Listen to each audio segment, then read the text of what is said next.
Yo, what up? What up? Coming to you live on a Friday night. A little bit late, 2 minutes, but we're here. It is the Crossover Sports Podcast, episode 54.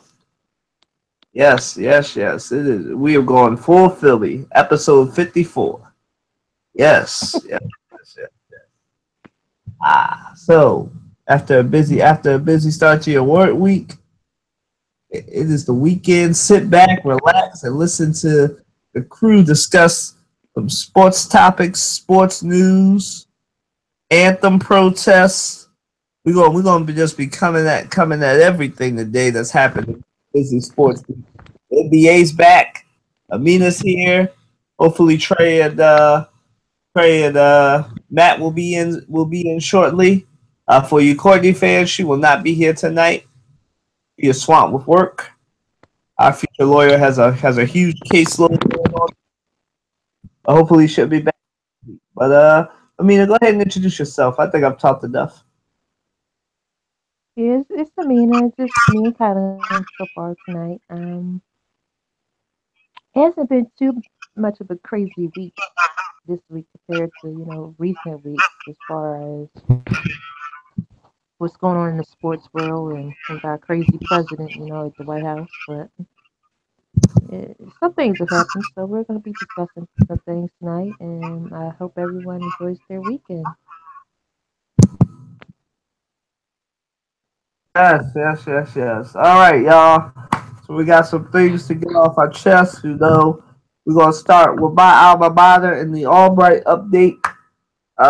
For real, I'm just stalling for time until Matt get here because he's the only one that didn't of the crew that didn't talk on it yet. But in recent Albright news, while we were talking last week, a little bit before that, they wound up suspending two more players for not kneeling during the anthem. Then this week, a statement from soon to be, I was about to say initiated, but inaugurated President Dr. Jacqueline Farrow came out and said after further review, they found out that, what the football team and the player council said was not accurate, that it was not a uniform decision to kneel before the coin toss a couple weeks ago. And if you want more, you've been living under a rock. You missed an episode. You don't know what I'm talking about. You say, "All right." The first time you heard about it, other than the fact that you know when we talk about the show that I went there. So just to catch you up, Albright College was the first college to actually not really suspend, dismiss a player. The football team dismissed the player. I don't want to make it seem like it was the college. The Albright College football team dismissed a player by the name of Jari Durante, for kneeling during the anthem. Now, it came out that Mr. Durante had been kneeling for the anthem basically since September 30th. And then last week or the week before last was homecoming, and fortunately, he kneeled during the homecoming game, and the rest was history. They dismissed him for not doing what the team decided to do. They decided to do that cop out protest of kneeling before the coin toss, and so he didn't do it. The team was mad at him. They say violated the trust of the team. Yada yada yada. All that nice noise that they said. So they dismissed him. Then it turned out the two other players also didn't fully participate in kneel, and they got rid of them too. Then Albright was facing a PR nightmare because a lot of people were all like, well, how you going to dismiss somebody for their right to free speech? And the college did a little bit more investigating and found out that, the football team basically didn't tell the whole truth. And, it was not a uniform decision. And they scaled back the football team's power, told the coach that you can't be making uniform decisions that violate First Amendment rights. And now the school's going on basically an apology tour that amounts to, sorry, we should have violated your free speech. They gave the players a chance to come back to the team. They reinstated them. Mr. Durante said thanks, but no thanks. I'm leaving the school after this semester. So maybe after this year. But so he won't be back. I don't know about the other two players. But yeah, that's basically what happened with Albright this week. I don't know if Amina wants to speak on it now that we have new information. She want to give her thoughts because I really didn't get mine. Go ahead. Um, it's crazy.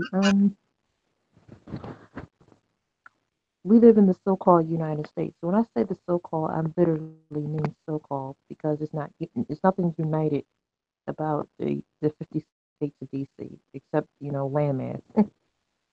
But as I've said in a recent podcast, not this one, but in one that was quite recent, we don't live in a fascist society. We don't live in Nazi Germany back in the day. We don't live in North Korea or anywhere else of that nature. Legally, you don't have to stand for anything. You don't have to stand for any song, anthem, or pledge in this country. What Albright College did, um, I, I question the administration, the school's president, and maybe some faculty on their real, true mindsets. The fire, in general, basically the person was fired, and then they tried to brought the person back with the job after they did their, rights. I mean, you have a right to peaceably assemble, protest, yada yada. We know that. We learned this in elementary school. But to kick someone off a team for doing something that's not illegal shows that the school may have something against black folks. This whole movement, as I've said time and time again on this podcast and on social media and in person to those who've spoken to me face to face, this movement was started by Colin Kaepernick last year, 2016, for police brutality against blacks and other minorities. When you let someone go from a football team, whether it's professional sports in the NFL or college university sports, you're basically telling not only that person, but the student body, your alumni, any potential students that you really don't give a crap about black students.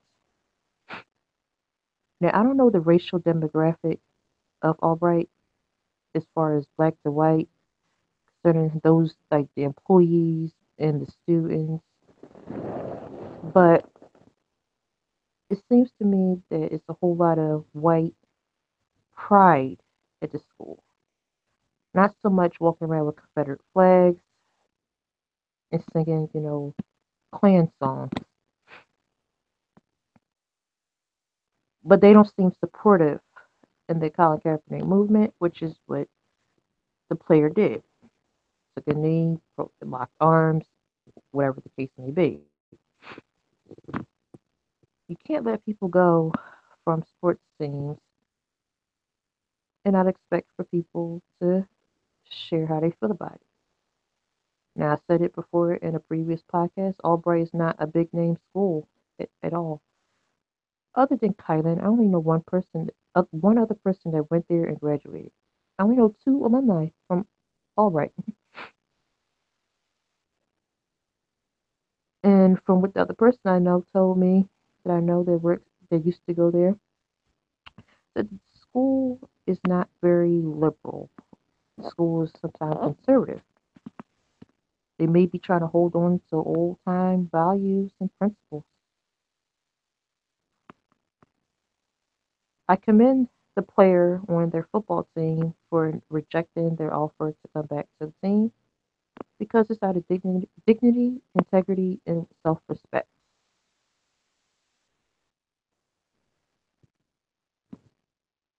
So it's ridiculous to offer this player back the position after you dragged their name out and made a whole case by now. So I think it's eventually going to be a shakeup in the colleges and universities across the country. Concerning this, like I've told people time and time again, this is only the beginning of this movement. It's only a year old. We won't see the full ramifications of it until 25 years from now, maybe. um, Back to Albright in general, not a big, well-known school, so this is bad publicity. Not a great look to promote your school. Albright, this is not the way to got known in the world. You could have picked something positive, something monumental to get a name out there in the media, but this is not the way. And I've said it before. The player should not have been let go in the first place. The player should have been not only allowed to do what he was doing, but it should have been supported by the school. Because now Albright has shown black students, whether they're current alumni or prospective students, that we don't care about you. We just want you to come to the school, make us this money to keep a certain quota amount of percentage of black students in the school. We don't care about y'all political stance, how y'all feel, what y'all gotta say. So to speak, be seen and not heard. That's what Albright's telling me. And it's very disappointing. I mean, it's not a big name college, it's not a big name university. It's one of those schools that people go to because of word of mouth, not so much of their reputation.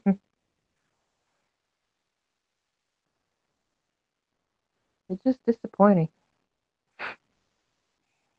Let a man go because he did something, stood up for what he believed in. Okay.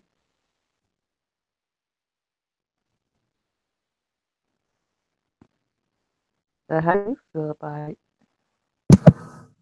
I mean, it just confirms what I thought about it the last time when I went off on this podcast last week about it. Like it was a stupid move. It was disappointing. I mean, it was everything that I feel disappointed in my alma mater. I really need to retread it. But now we know that there were two other people who didn't kneel. They got dismissed only because the video and further investigation by the administration showed that the school basically what I think this move was is this, right?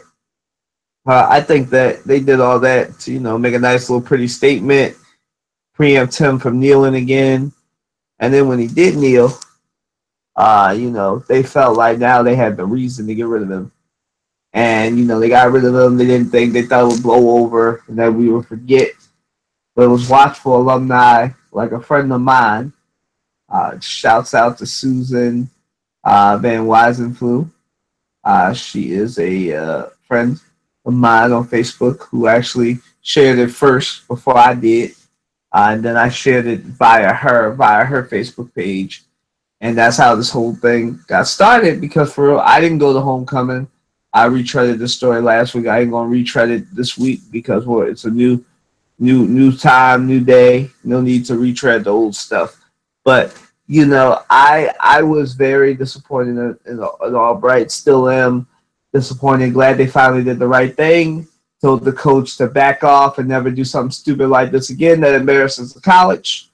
Took away the power, as I said last week. Schools that give uniform power to football teams usually wind up with egg on their face, a la Penn State, a la Louisville, a la all the insert college here that gave football team too much power. They all wind up with egg on their face, and Albright's just the latest school that winds up with egg on their face because you had a coach who I don't know personally, but who the guy said, who through further investigation we found out that this is a coach that Mr. Durante wound up standing, or not standing, kneeling for the anthem in Delaware Valley College. So anybody that doesn't know what Delaware Valley College is, it's a small school, actually not far from here, right outside Philadelphia, not far from Widener. Uh, it's a it's not a it's one of them schools that's well known in the tri-state area, just like Albright. But you live outside the Pennsylvania, Delaware, New Jersey area, you probably will not have heard of it. So you know, he did it there.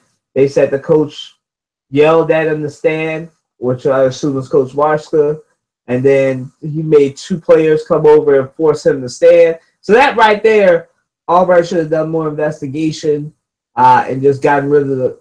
I normally don't advocate for firing people, but for treading on free speech, treading on the players' right, you're doing something basically just like our vice president as a political stunt to force something. This is this part is pure speculation on my part.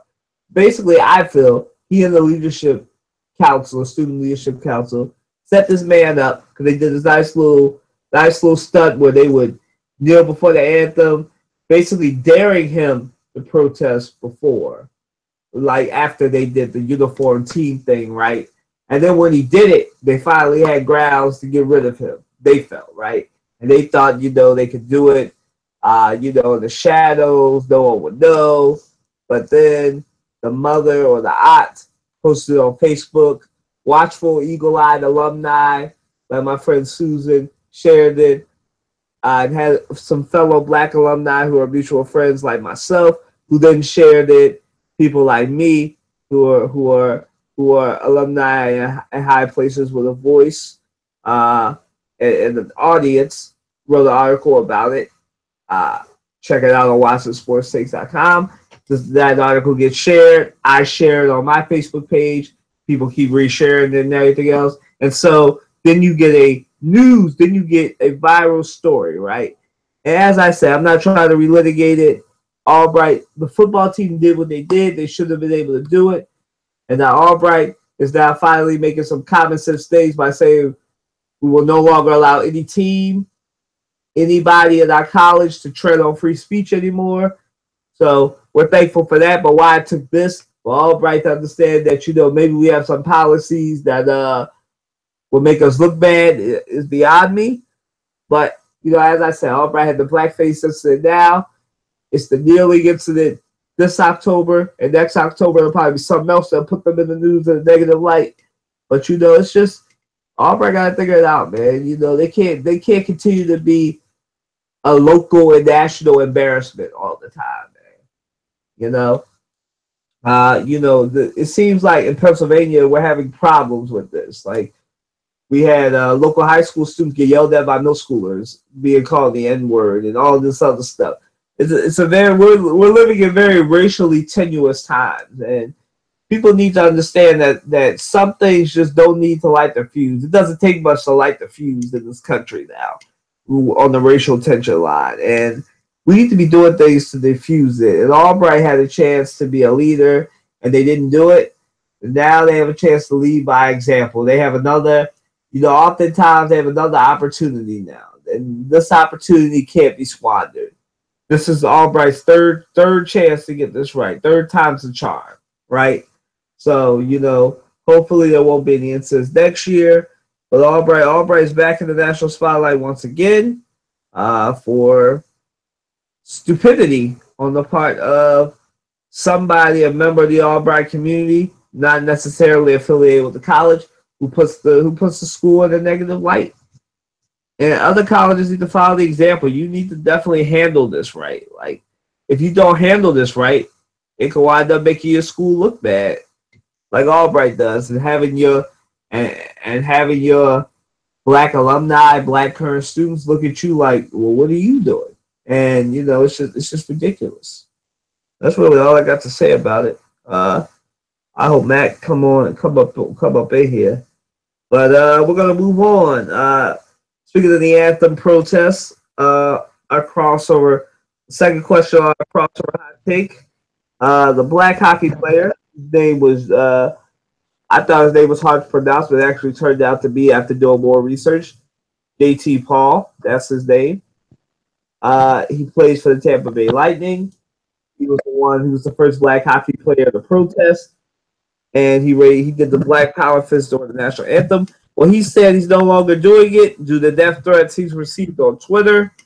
And as I said, this is some strenuous times for the black athletes. A lot of people, or the more vocal minority, are siding with President 45, and they believe that kneeling or raising a black power fist during the anthem is very disrespectful. And that's where we are right now. So what's your thoughts on that? I mean, I was always raised with the concept or the idea where you stand for something or you fall for anything. Those who stand for something end up getting blessed by God. Those who fall for anything settle for anything. And they usually do it just because there's money involved. Highly disappointing that this guy participates in the movement and partook in it and backed out. I seriously question you. What was your motive, to be honest? What was your intention? What was your goals? Did you think it out fully? Did you ration it all out? How much money did the National Hockey League pay you to not participate? How much money are you scared of losing from supporters? Endorsement deals. Who do you have in your back pocket that would tell you to not stand up for your fellow black brothers and sisters that are being slaughtered in the street by law enforcement? Who told you that? Highly disappointed. I have zero reps for you anymore. I guess the money is better than the movement to you. But at the end of it all, every knee is going to bow and every tongue is going to confess, as the good book says. So at the end of the day, when you or someone you know is a victim of why this movement exists, don't come calling the black community. Don't come texting us, email, nothing. Keep it to yourself because you just show that you just don't give a crap. You just show that you're comfortable with how America is. You're comfortable with how the government is. You're comfortable with how black men, women, and children are being handled by law enforcement. Don't show up to anything in the black community. No events, social gatherings, nothing that are about conscious activities. Seriously, like this is not a movement to be played with. This is a serious thing going on. This is a movement that we're going to be talking about 20, 10, 15, 20, 25, 50, 100 years from now. It's going to be in social studies books for children when we're no longer alive. And for you to turn your back on a movement that you should be supporting, it truly shows your mindset. No other black sportsman or woman has backed out of this movement other than you. And I guess you would back out of it because of the sport that you play. You play in the National Hockey League, which, which has very little black players to begin with. So band together with your Caucasian brethren and just leave us, alone.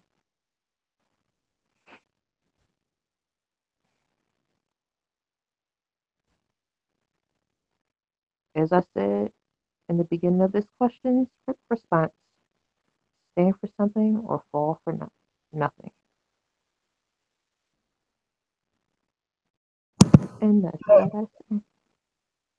Well, listen, Amina brought up some good yet controversial points. I'm not gonna go any more details than that because that's value my sister's point, but that is speculation right there. As far as Mr. Brown, I have to commend him for being the first black hockey player to take up this stand.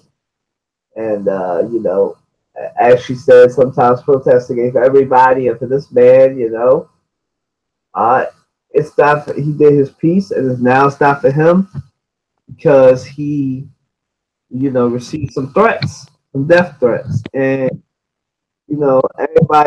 everybody not cut out for this protest life and for the losing of your career life. And I'm sure that he had some death threats, probably some career threats from different people.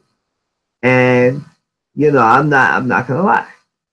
I he plays in a all majority white sport, and I was very surprised to actually see a black hockey player do this. I know there was talk between Ben Simmons and some higher profile people because, to be honest with you, guys, I don't really pay attention to hockey, but I know the big name hockey players, and JT Brown is not one of the big name hockey players, let alone a big name black player, and maybe that's why he was so easily persuaded or forced into whatever you think may have happened to stop protesting. He's not a Wayne Simmons. He's not a PK Subban.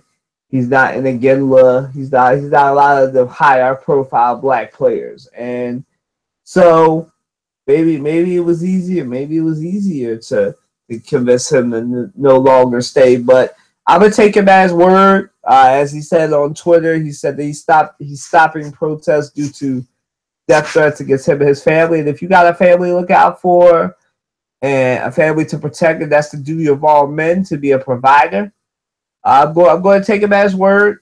I like to be it. There's probably some more to the story, but I'm going to take him at his word that he's stopping the protest because of death threats. Because as I said earlier, we live in a very racially tenuous time where it doesn't take much to light the fuse. You saw this after Charlottesville. You're going to see it again now. You're seeing it in the NFL with the backlash based on what Jerry Jones said. So it doesn't take much. And, as a man, you got to be concerned about the safety of your family. A man that I know, Amina really respects, Malcolm X. He that's the person she was quoting, right? He had KKK burning crosses on his lawn, busted up into his house with rocks and everything else. As we said, this protest life is not for everyone.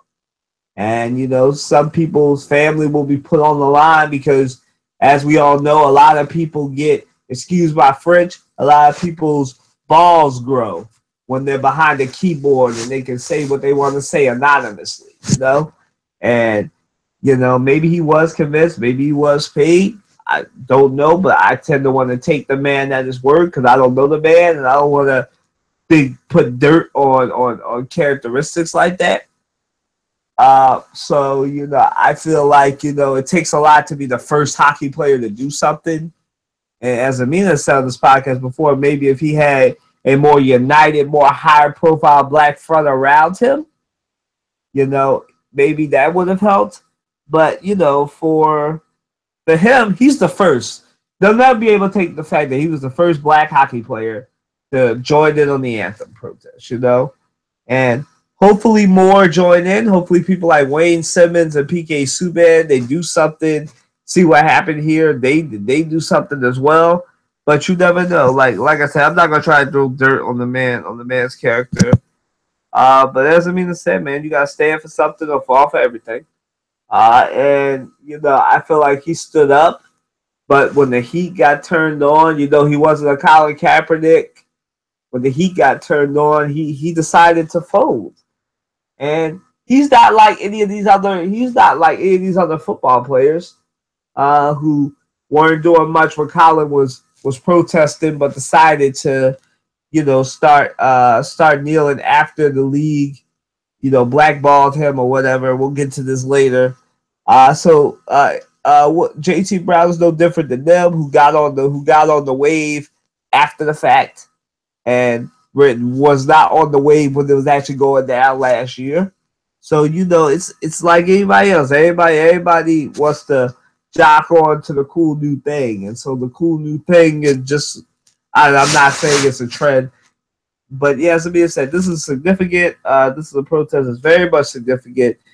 But for Mr. Brown, I mean, I really hope that he continues to do some activism, continues to bring people together and talk about this stuff because he can definitely affect change, especially as the first black hockey player to really do something and join in. But I can't. I don't want to throw dirt on his name, so I'll just say this, man. I want you to do something, man. I don't want this to be the end.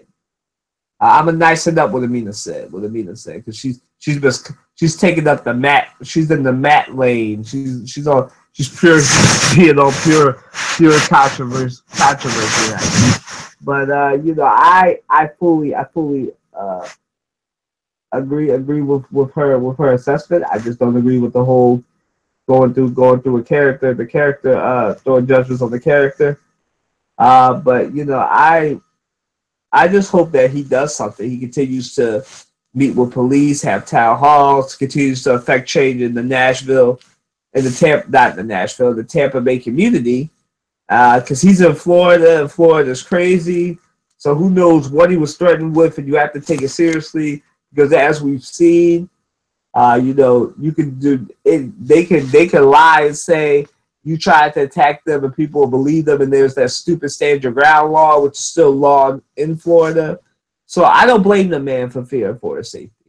But I want him to get. I don't want this to be the end for him. He's got to do something.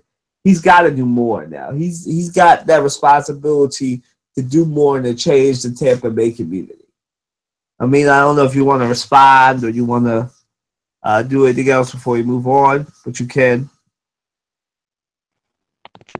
Yeah, being as though he's the first, if he's not going to participate in what he in the movement, it would have been different if he hadn't been the first. But because he's the first in NHL, it's not a good look if he just abandons the whole thing and just act as though he didn't participate in it. He has to do something now, or it's going to look like he did it out of convenience for the moment rather than truly making the mark.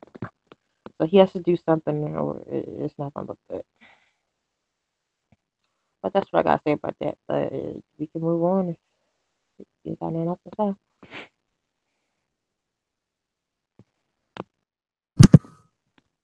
All right, guys. The king and queen of controversy have the keys to the wheels, have the keys to the kingdom right now because Matt Trainer's still not here. We just gonna keep rolling. Now on to a more normal topic. Injuries are running wild in the NBA. Are they lessening? So Amina, is your hype lessened now because of what's going on so far this NBA season? The season just started on Tuesday, the 17th. Um, the last 2 to 3 years in the NBA, I don't remember it being this many injuries. In the beginning, usually this amount of injuries happens around, I would say, around December, maybe early January. Injuries start packing on. But this is only October. and we're seeing crazy amount of injuries. I don't know what type of workout regimens they were doing this off season on these in these 30 teams. I don't know their health status is, but it's crazy. You also have a situation where a lot of players that are near what I call the NBA retirement age are hitting that door, and their bodies are breaking down. To one in particular, on that other team, he had a little ankle injury in preseason, and he just recently said in the media that he wants to, get back in shape. My thing is, people in the NBA, some are aging out, but then you have some young players that are, having injuries. It's crazy. So I don't know what's going on, like what type of workouts they're doing this lately, but it's not working. They're fa- they're they're easily to break. Um, I don't think it's going to be, extreme this season with injuries, but the fact that people are having shoulder injuries, injuries to their limbs, um, it's putting people's seasons in a position where it's not, they might not go in the direction they wanted. Um, I wish everyone well though this season, but people got to get it together. Um, Having a lot of injuries is just not good. But it's not bad to the point where it's alarming, but it is noticeable. It's on the warning notice level. But a lot of these teams got players on their teams that just need to hang it up and let the young ones take over now. Uh, it's time for some changes in the NBA. But I I just hope these injuries don't increase and they just go away.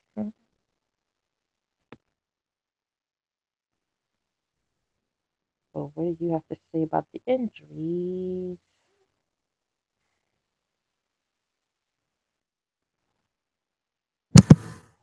Well, as I've said, my view on this is this. Uh, Unfortunately, yeah, injuries are a little bit lessening the hype a little bit. I was watching the game on Tuesday, and what happened to Gordon Hayward. We'll get to that actually in the next question after this. But Gordon Hayward was kind of the beginning. I know there was a lot of injuries, a lot of high profile players, as Amina mentioned, to LeBron James, Lonzo Ball, and others during the preseason, but they were like minor stuff, ankle, something with knee, shoulder soreness, and everything. And I think the NBA is seeing what happens when you do something different and you bring the season back a week early, try and shorten it and to be better. Sometimes some things just shouldn't be messed with. And I don't believe in superstition. Uh, Actually, ironically, Amina and I were talking about superstition off air last week because we had a Friday the 13th show. And I know how some of y'all are big believers on Friday the 13th, which, I don't get, and I'm not going to rehash that here because I don't want nobody be all like, he's coming that Friday the 13th, you know. But you have so much stuff with this, right? And so I think what's happening is the league is seeing why you don't shorten or start games a week early, as we talked about with the NFL a couple podcasts ago. When you start things early or on time or whatever, you have this adjustment periods where players have had 3 to 4 months off of basketball activities, especially playing games. other than pickup games, and we all know they don't really go. People don't really go hard during street games. Uh, and this is your first real NBA competition, so we really can't be surprised when things like Gordon Hayward's injury happened, or Jeremy Lin tore his patella tendon in his knee. Draymond Green has something with his knee, but he's playing today. You have so much going on. So when these injuries occur, I think the injuries. I think because the NBA is smart. I think the injuries were expected because they decided to start stuff early. I'm sure they probably thought, oh, the worst we'll have to worry about is maybe somebody's knee or leg or shoulder will get sore. We don't have to worry about nothing big. Then in the first high-profile primetime game of the new season, Gordon Hayward, dislocates his ankle and tears his tibia. And here we are talking about injuries in the NBA, right? Because, the NBA, the injuries in the NBA have been coming fast and furious like they're playing football out there instead of basketball. And, it's alarming if I'm the NBA, If I'm the NBA, maybe I don't want to start the season a week early anymore. Maybe I'll just wait until Halloween. What's the old saying? If it ain't broke, don't fix it. Because you don't have to wait until the rest of the season play out. But if I'm the NBA, I'm seriously considering starting the season next year on Halloween, because when the season started on Halloween, they didn't have these big injury problems right out the gate. Sure, they always had injuries. Injuries happen. But it has never been, as Amina said, this profound this early in the season. And some people will say, people like me, what's the difference? The difference this year is, they're playing the games a week early. That's really the only major difference. And that can lead, the studies have shown, that can lead to a change in difference, how players do their bodies and everything. Because everything can cause a significant difference and cause injury. Now, would waiting until October 31st stop Gordon Hayward from getting injured, or Jeremy Lin? Probably not. But, it would have been an extra week or two to get their bodies ready. I mean, I know they had preseason. I know they had physical workouts. But in preseason, just like in the NFL, NBA starters don't really play that much. People like Gordon Hayward don't really play in the preseason. Maybe they play like the first quarter, the first couple minutes, then they come back out. So, this is to be expected when you have a short window to get prepared for an 82-game season, an 82-game grind of a season, And that's really, to me, the only significant difference. And I feel for these players. I wish Gordon Hayward a recovery, Jeremy Lin, because they're both major parts of their team, and their teams are going to be significantly affected by their absence. Mina, you got anything to add before we move on? No. Moving right along to the guy that we were just talking about, the man of the week, Mr. Gordon Hayward. Prayers up for you, bro, and your speedy recovery. You definitely never really got hurt when you played for Utah and the Bobcats. So we're definitely on the Hornets now. So we're definitely wishing you well, man. A speedy recovery. Blessings to you and your family. All right, now that we got that out the way, what's your reaction to this injury, Amina?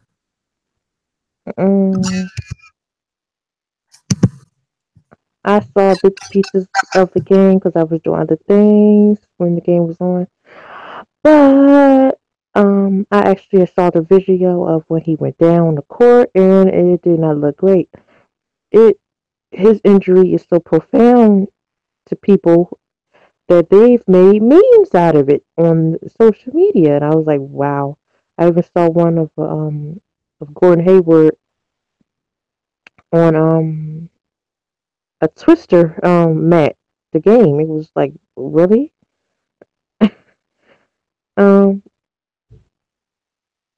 This is not a great way to start the season for him. The Celtics, I believe, they wanted to, truly go all the way out this season. But as term goes, we people playing, but God playing better.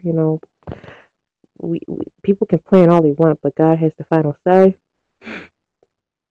But this is not how the Celtics should have started their season. No one saw this coming. I mean, the way he broke that, it looked like it was coming out the skin, so to speak. When I looked at the picture, it was weird looking. I was like, oh my God, that's really horrific. And then they're saying that the season might be in jeopardy for him, as maybe even the team. And it's really unfortunate because this previous season that just ended, the Celtics were in bad shape. A little bit, not bad, but in a questionable shape. They had a few injuries last season towards the end, and they were not doing too well at some point. So I wanted them to turn this all around and flip it and bounce back. But this is just a thorn in their side. I pray he gets better and they get some really good physical therapy in, but he won't be back for a while. And it's very unfortunate because this was his very first regular season game with the team, and he didn't even make it 10 minutes into the game. Very unfortunate. I mean, I hope it doesn't impact his money or anything, but it's insane. No one wants to start a season, especially the way he did. But I wish him well. I hope he gets better. I got great respect for the Celtics. Not fans of them, but I have great respect towards them. And I wish them nothing but the best for their season, in whichever direction it goes.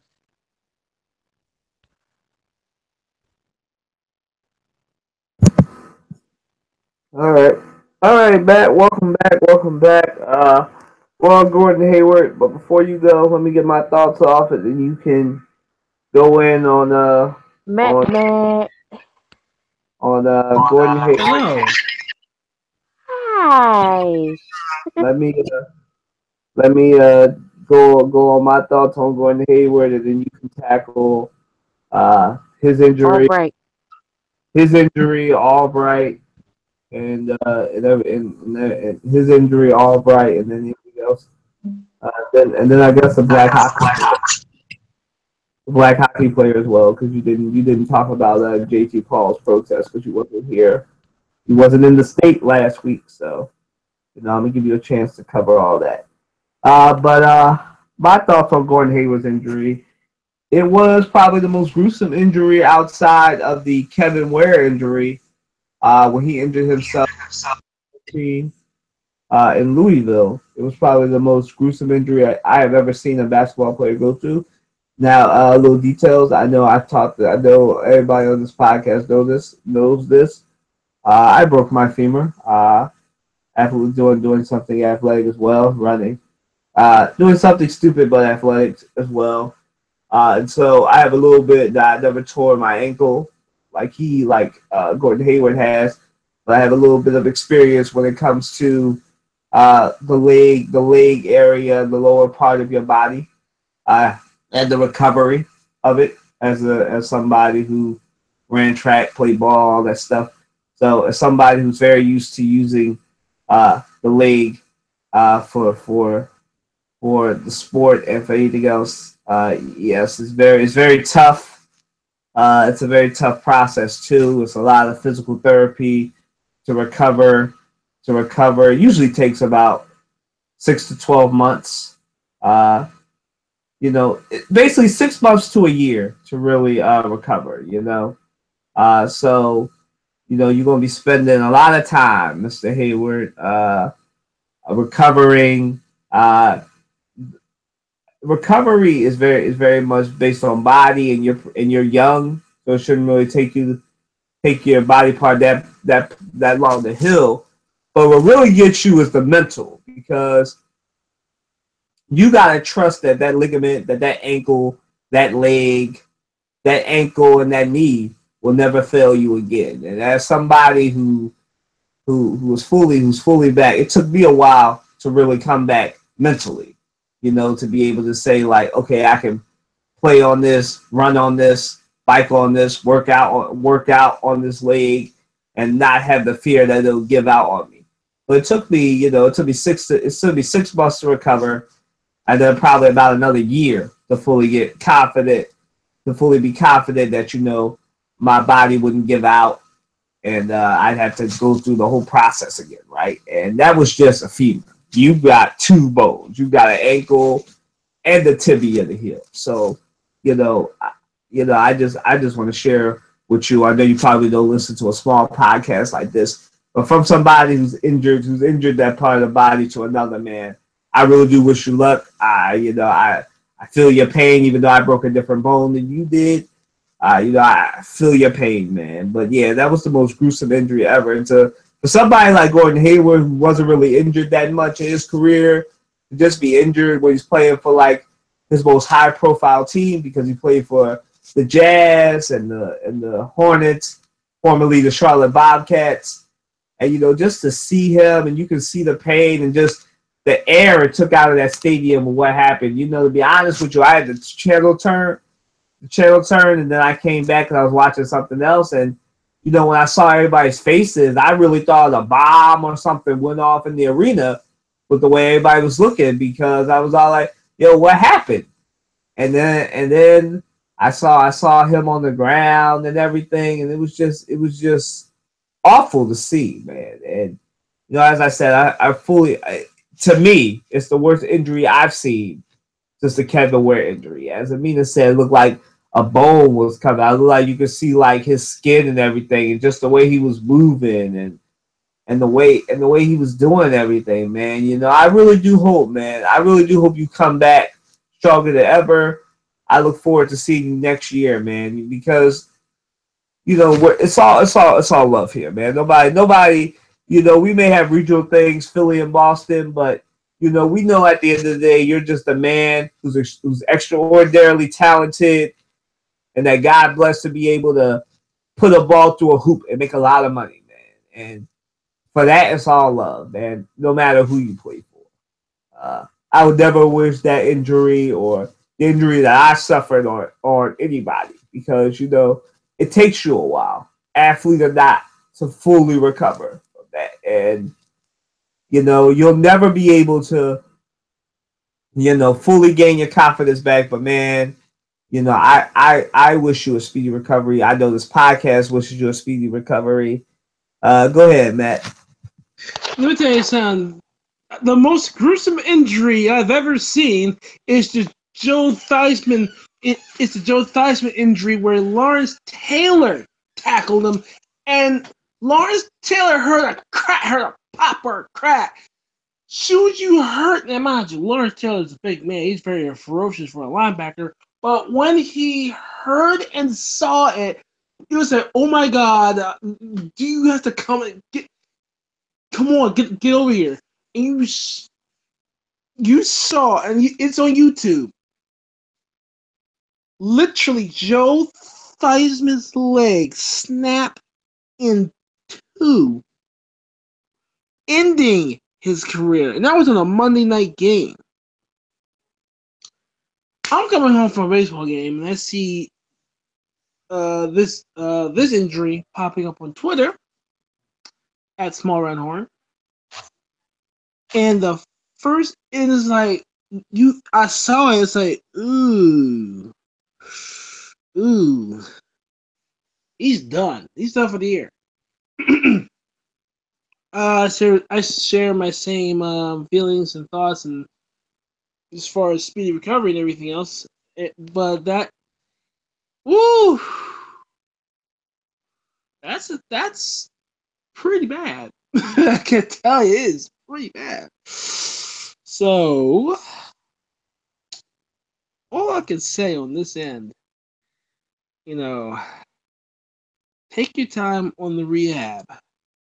It is a very serious injury. I mean, we hope that everything turns out the way it's supposed to, and more. But that injury in of itself, I mean, I saw it at least 3, 4, 5 times just to see where it turned and where it did this and where it did that until where it's though, okay, I'm about to lose my lunch.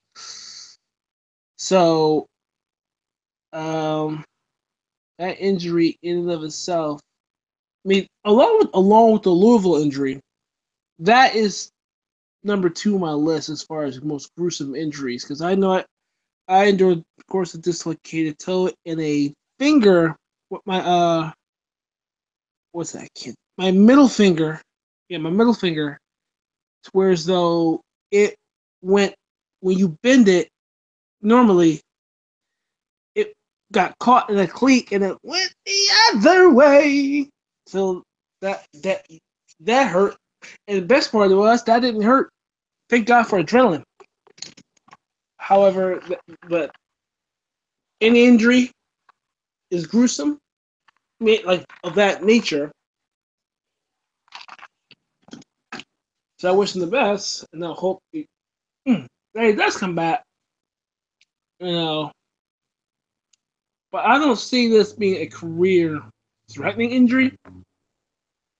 But I don't think. Hopefully, he doesn't come to that. But it's a season ender for sure.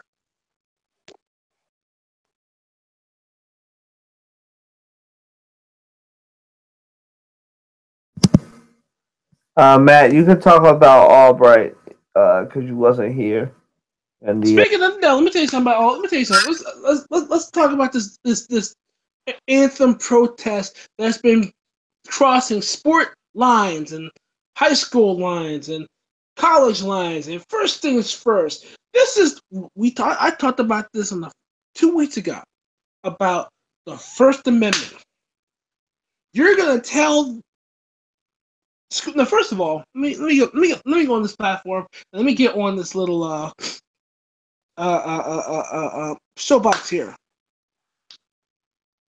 We teach children, youth, about the laws of the land and who it applies to and what it applies for. Now, they understand the fact of the simple fundamental right of the First Amendment, right? Freedom of speech, religion, the press, and the like. You have a right to protest. You have a right to speak your mind. You have a right to say whatever's on your heart's content and heart's desire. We have a president that spouts out at the mouth and does not know when to shut the hell up, but yet we have to deal with it because why? The minority of the country, and I'm calling it out, the minority of the country, by way of the Electoral College, has elected this idiot of a president and is saying what he wants, how he wants it, when he wants it. Oh, by the way, he's stoking the fires of racism. So there's a reason why he is taking it. We are all taking a knee, raising our fist during the anthem because we as African Americans have had enough. We're asking for a whole lot. It may not be much to you, but it's a whole lot for us because frankly, we've had enough. And you're gonna go ahead and literally kick off a player just because of his or her beliefs or because of someone who started this whole thing, Colin Kaepernick, literally transcended into the whole entire world as far as European soccer is concerned. Look, everybody in their mind has their opinions. Everybody in their mind can disagree or agree with whatever these athletes are doing. But if you're so worried and concerned about a damn flag, then you are way out of line. You have lost all reasoning. You shouldn't even. They are protesting for a reason. If you do not want to see this anymore, you must act. You must figure out, okay, I may not disagree with you, but at least I'm willing to listen. I may not agree with you, but I'm willing to hear you out. Have an open mind. Have an open discussion. Have some type of some type of something to where as though, okay, we can put our fist down, we can get off a knee and start playing ball again. Until then, until these problems are rectified, these players, including myself, will take a knee, raise a fist, or wherever we have to in order to put light to the fact that this is real. This is not for form or fashion. This is not literally just to piss everybody off, but it's there to make you uncomfortable. Don't get me wrong. It's there to make you uncomfortable. And by making you uncomfortable, believe it or not, it's literally to say, hey, you know what? You're going to sit in your uncomfortability. We may lose money in the process, but you will be uncomfortable until you do something about this. And you may have to change your mind. You may have to change your outlook. You may have to change your whatever it is you need to change to make sure to see the fact that, you know what, maybe we have a point. Maybe there is something going on. But to sit here and tell young athletes to literally, how can I put this in a way possible? To do your job and shut the hell up, be a slave, go kick rocks and go to hell in a handbasket. Because let me tell you something.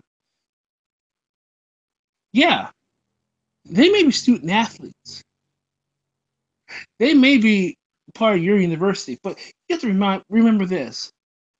When was the last time colleges, universities, and school districts become dictators? When did they become like, you know what? We have we have to protect your brand. You don't have a brand. Not in college. Not in school districts. Problem. America needs to literally lighten up. America needs to pretty much. This is who you are in the mirror. You've been a racist country for over 225 years. Damn near 230, actually 230 some change. You've been a racist country for 230 plus years off the backs of red people, black people, yellow people, brown people, and black people. Don't play me. It's time to literally look at yourselves in the mirror and see how ugly this country really is, and start fixing it right now. And the one start is the fact that, hey, we're giving it to you on a silver platter. You have an Agent Orange 45 over there, 1600 Pennsylvania Avenue, acting like an asshole. So you might as well, start there. Start with your communities. Let's start with communities. Let's start letting know that we will not put up with the BS that's been going on in this country for far too long. Let me get off this here soapbox because, frankly, as far as I'm concerned, for anyone that says, get off my team because you're taking a knee or because you worry about your image, screw your image. This country's been busted up, messed up, toe up from the flow up for 230 plus years. I don't want to hear a cotton picking word you guys say. 231 to be exact. 76, 86, 96, 06, 16. 241. 241 years. This country's been busted. So I don't want to hear it. Next. Amen. Yo, this is what we were missing last week, man. I went off. Matt done had a whole week to save this up, man. So, I shoot, like it's real, man. I feel this is as good a time as any because I love dropping surprises. I feel like this is as good a time as any to start this new segment that we got going on here. Yep, I just went Philly. Ha. That we got going on here it's called Don't Get It Twisted. Stay in your damn lane. All right, or stay in your lane, as Matt said. But we gonna go with don't get it twisted or stay in your lane, but don't get it twisted. Because I'm introducing this segment because, as Amina and Matt said, there was a lot going on this week in the entertainment and political worlds that we didn't get a chance to cover.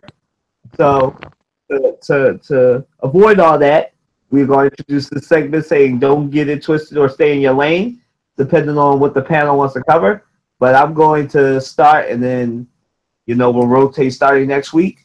But don't get it twisted. We got a couple. I got three to cover before this night's over, and it's 10 o'clock. So I just want to get this out the way so we can go back to sports. Don't get it twisted. We'll start with Harvey Weinstein. Don't get it twisted. There will be more women, and Lupita Nyong'o is the first black victim. But don't get it twisted. There are more actresses. Jill Scott came out too. There are more actresses and actors and musicians, and a lot of black ones. Now we got two. With Lupita Nyong'o and Jill Scott. And trust me, don't get it twisted. There will be more famous black people who that were probably harassed by this man. Because every pedophile has some kind of minority fetish. So don't get it twisted. There are more. And a lot of them are going to be black, high-profile people that you are going to say, what? Not them. Melania Obama did an internship with him too. Be prepared. Don't get it twisted. Kyler was right again. I told y'all that man, Dr. Nasser, the gymnastics pedophile, assaulted people from our last two Olympic teams, and it turned out one of them was Kayla Maroney. And don't get it twisted. Our Olympic team from a couple years ago was black woman, a bunch of minorities, and one white woman. And there's one person in particular that I'm waiting on her to come out because she was acting real weird last Olympics. And I said it a couple podcasts ago that particular person was acting weird, and I was wondering because they say he has sexually assaulted every one of those Olympic teams in the last 20 years. So don't get it twisted. There's one more person, probably of the African American hue, yet to come out that she was sexually assaulted, and I don't know this for sure, but I'm pretty sure of the person that you all know who I'm talking about, and I don't want it to be true, but that's really the only explanation for why that particular person was acting real weird at last year's Olympics. I will leave it at that, because we're going to try to avoid lawsuits. Also, don't get it twisted. OJ is living his best life right now. There are pictures that have come out of him back on the scene, dating and getting licenses. Those are Photoshop pictures. Amita say they're Photoshop. We'll see. Leave the man alone. The man just got out of the joint, and you already OJ's doing this, doing that. I can't believe you don't know that. I don't give a flying who's a fudge. Leave the man alone. Next. Yes. Leave Juice alone. All right. Okay. Apparently they were Photoshop. I did not know that. So I've been doing other things this weekend. Okay. Also, don't get it twisted. A fellow Pennsylvanian and newly dubbed the White House toady, John Kelly. Don't get it twisted. He will again sell his soul to the 45, and he is not the hapless drone that a lot of people want to say he is. He is fully aware of what he's doing and is fully bastardized his son's death for pure political gain this week. So don't get it twisted when he does it again, because to 45, everybody's expendable as long as he remains safe. Boom. That does it for this segment of Don't Get It Twisted. Matt or Amina, I don't know if one of y'all want to take it next week, but you can take it next week. I'll take it next week by way of the sap of the week. I'm sure it's going to be Colin Coward.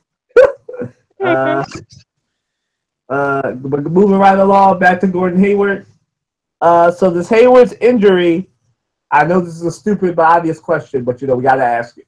So does Hayward's injury affect the Celtics' playoff chances of making this to the playoffs? I'll start. Yes. but I don't know how much because Danny Ainge is a wheeler and dealer. So, but he still has that Los Angeles Lakers or Brooklyn Nets. No. The Cavaliers had that Brooklyn Nets pick, but he has enough. He has another number one pick to deal. So I would look for him to make another deal to get another person in there to take the load off Kyrie. And the Celtics did beat the Sixers. They came back to win. So they got one win on the board. But we shall definitely see. But I definitely think this adversely affects the Celtics because to me, it took them from a potential number one, number two seed, somebody who could be a serious finals contender to just another team in the East. You hate saying this about people who are injured, but it really looks like as of right now, I know the season is still young, that the Cavaliers really do have a clear path in the East now, clearer than it was. And I really do hate saying that because, as I've said, the season is still young. People can make moves, and that'll change the outlook of the season. But as of right now, the Celtics need another piece in order to really compete with the Cavaliers. And that's my story, and I'm sticking to it. And I will prepare a Kyler was right segment once again for when this happens. But I fully expect Danny Ainge to make another deal and get another piece in there to take the load off Kyrie. But as of right now, they went from a number one possible 2 seed to me to a 4 to 6 seed. If things stay the way they are, and there's no change by February 21st, 2018. Go ahead, Matt. As far as I'm concerned, I'm saying right now, I still think that Boston is still top four in the East. Their chances may be hindered a little bit, but I do agree with Kyle on the end of Danny. Wheeling and dealing will take place some way, somehow, particularly with this devastating injury. So, look, let's put it this way.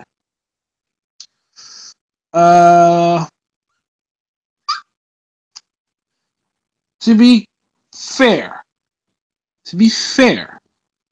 this is a top 4 team in the East. I am not giving. It's, to me, wide open in the East. I don't care what you say about Cleveland. Bump Cleveland. It's wide open in my opinion. I could be wrong. I hope I'm wrong. Because I'm still in baseball mode, postseason wise. But being that it may, it is what it is. I really do believe that the Celtics are a top 4 team in the East. The only difference is the fact that it makes it just opens the it just makes it wide open. It's more of a wide open competition for everyone to get as far as top 3, top 4 is concerned. So it's early. It's just too early. So let's play this by ear and see what happens. Next.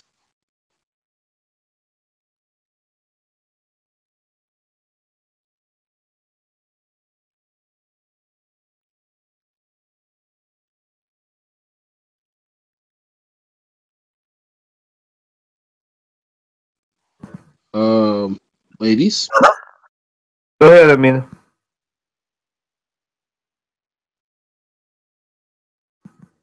Amina, you there? Yeah, you hear me? Yeah, we got you now. Oh, I was muted. Sorry about Good, that. you muted something. Shut up.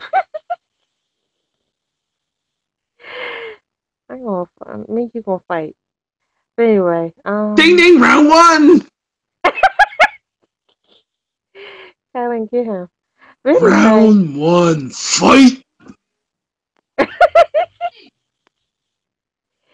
anyway, I feel what both of you all said. The East is wide open right now, as Matt had mentioned.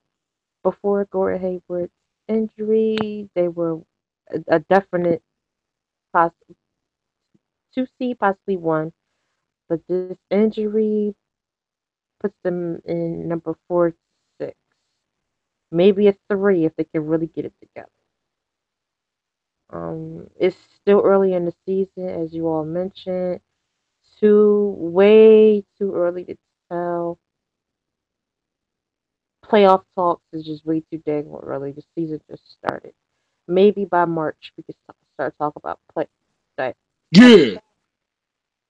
But right now the season just getting started. I'm just trying to be optimistic about everyone's team and let things just gel together because a whole lot because the Celtics are dealing with not only this injury but they're also dealing with new people on the team that came on during the off season.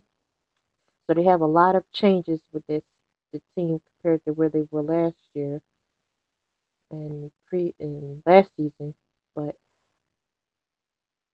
I believe that they have still a chance compared to the other teams in the East. But it's really a fight for the top seed with the Cavaliers now with them, like it was last season. But they still have a chance to the playoffs, in my opinion. But as we all have just said, season just started this month. Too early. Let's leave it alone until the spring. And time for Matt's baseball, hockey, and his updates. Hey, you take like a 2 minute break. People already stealing jobs. Uh, yeah, it's time for Matt's baseball thing. Apparently, Amina then doubled and replaced me as the host and contributor. So go ahead, Matt. Matt wants to talk about the Dodgers. I know that because I talked to him about that earlier. Colin, you're about to lose your job. Anywho, And me and Matt gonna fight. final round fight. Look.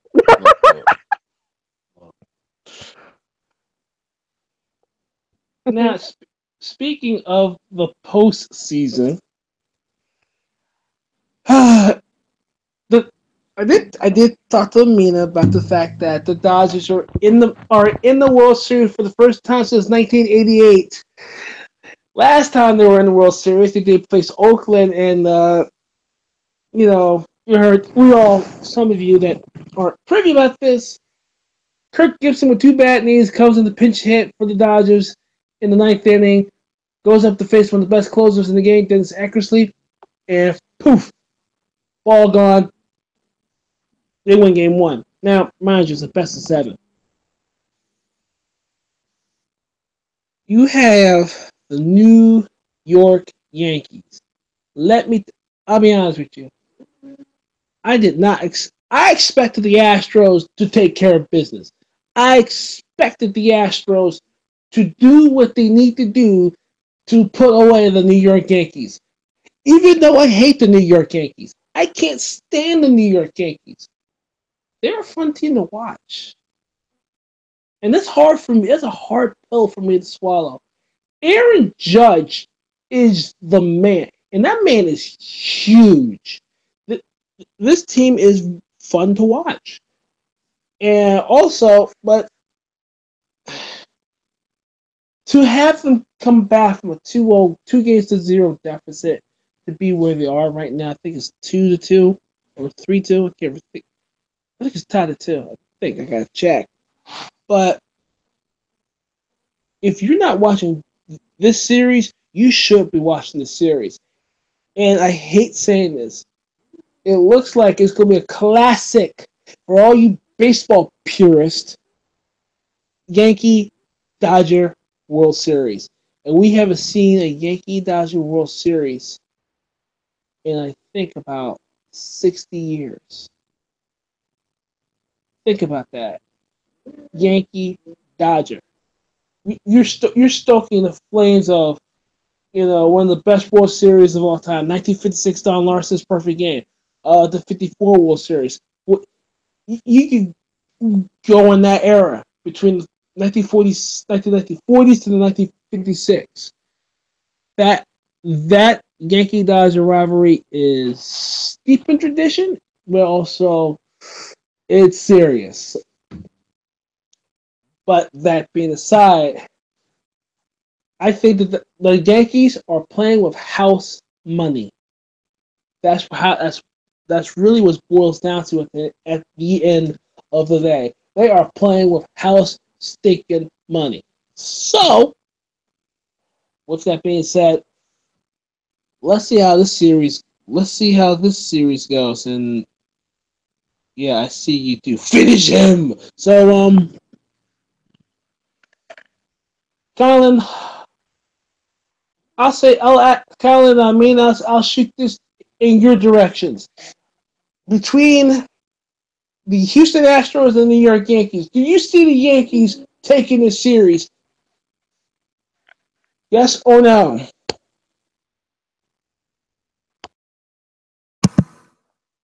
No, but that might be my anti-New York bias talking though. No. I don't care that the Yankees, they'll always be the evil empire to me. It's still real to me, dang it. And I like seeing them down. So I don't want to see them in the World Series. I'd rather see Houston versus LA because I think Houston is a better story, and they deserve to win. Not that they deserve anything, but I just think the better story would be Houston won a title after what happened in the city and everything. But we'll see. The game's yet to be determined. But Houston, I think will take it.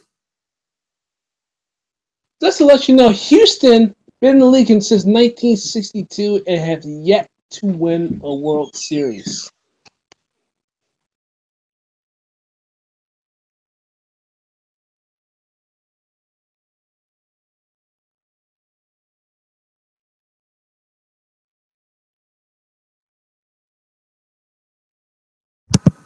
Okay. I was going to ask Amina Yeah. what she thought about the series.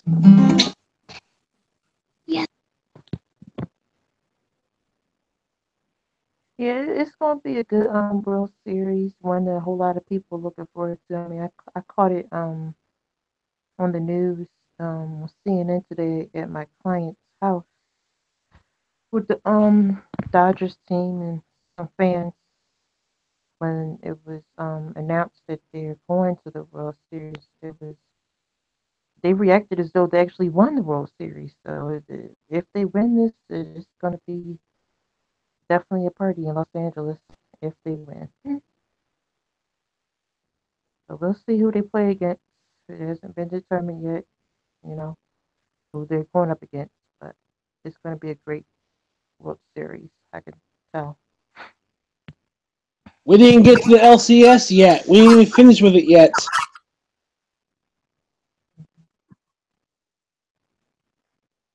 But it's in progression mode, so we'll see what goes on. Just so we're clear, if it's LA and the Yankees, go LA. If it's LA and Houston, go Houston. And that's it right there. I'm going. What am I going with? I'm going. If it's Houston, I'm going Houston in 6. If it's LA, New York, the battle of big cities, I'm going with Dodgers in 4 because I want to sweep. But it probably won't happen. So Dodgers in 5 then. Dodgers in 4 or 5. That's my prediction, depending on the outcome of this ALCS.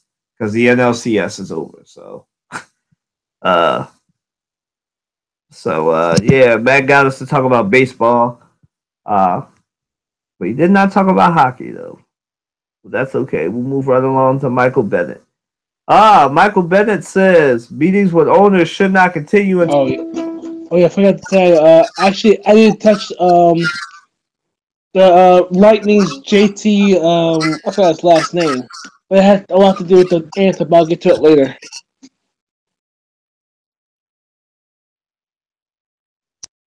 You can talk about it now. That's what we were. That's what question number 2 was about. You can talk about it now. Actually, believe it or not, I did write. I see the article on SB Nation, right?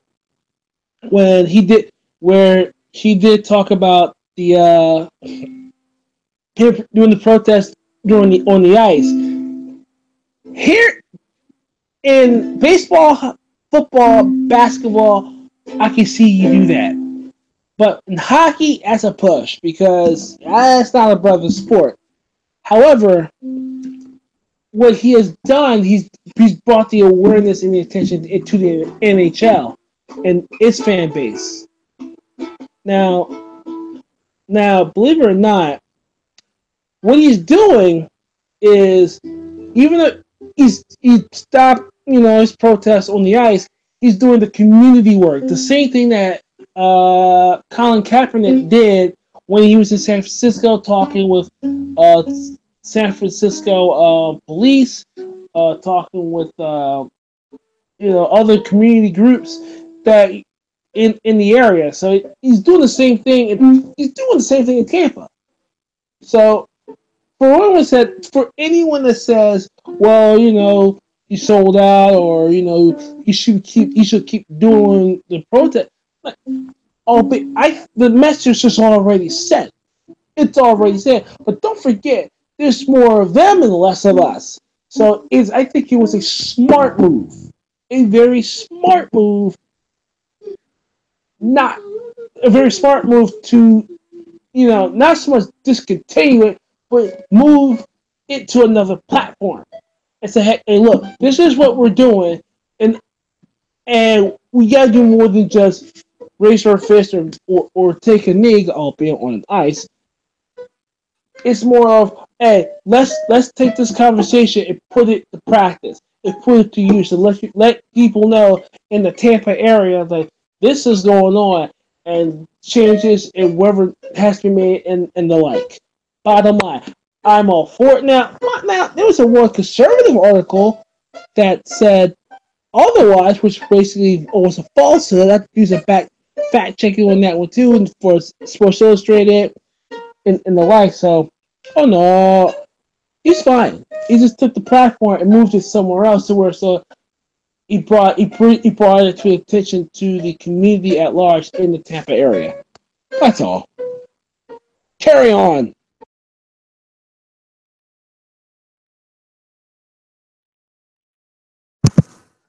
All right. Michael Bennett said that meetings with the owner shouldn't continue until Cap has a job. Do you guys agree? Go ahead, Matt. Actually, I do agree because he started it. He started it. So here you go. In fact, you should be in the room to begin with. You should be in the room because basically,